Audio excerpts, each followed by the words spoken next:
Huwag mong sisiraan si Virgo sa ibang tao. Huwag kang gagawa ng kwento dahil lang gusto mo siyang masaktan or sirain siya, masira yung name niya o para ayawan siya ng ibang tao. Huwag na huwag yan ang gagawin mo kasi wala pa akong kilala na nang-away sa Virgo na hindi kinarma ng matindi. Sabi ko sa inyo, hindi sila nagre-revenge. Ayaw nila ng revenge. And gaya ng sabi ko, ang gusto lang nila kapag nasaktan sila or merong kakaibang energy na ayaw sa kanila ng tao or may nararamdaman siyang parang gusto siyang siraan sa ibang tao. Hindi siya nagre-revenge. Sabi ko sa inyo, tatahimik lang yan, mawawala lang yan, lalayo sa social media, lalayo sa mga taong toxic. Then huwag niyo isipin na dahil weak. Paano duwag? Paano takot lumaban? Kasi nga, duwag si Virgo, bla bla bla. Huwag kang ganyan. Pag yan hindi kumibo, doon ka matakot. Ang karma mo, sabi ko sa'yo, patong-patong.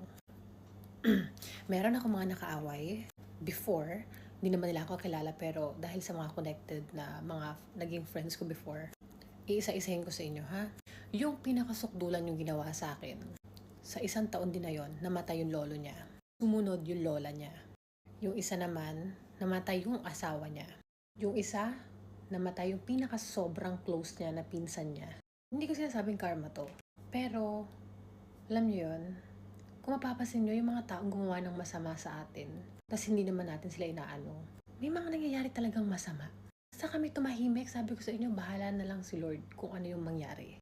Marami mga ganyang case na kakilala ko talaga, ganyan yung mga sinapit nila. Yung iba na aksidente, kasi tahimik lang kami. Hindi ko sinasabi na dahil sa amin, pero kung mapapansin nyo, may sabihin masasama ang mga ugali. Kaya kinakarama sila. Ang tatandaan ninyo ha, kapag nagsalita kayo ng masama sa kapwa ninyo, lalo na nakasakit kayo ng damdamin ng kapwa ninyo na hindi nyo naman sila inaano, o hindi kayo inaano ng isang tao, may karma yun. Hindi ba kayo naniniwala sa ganun? Kaya kami mga Virgo, hindi kami nagre-revenge kasi nakakatakot para sa amin. Takot kami sa karma.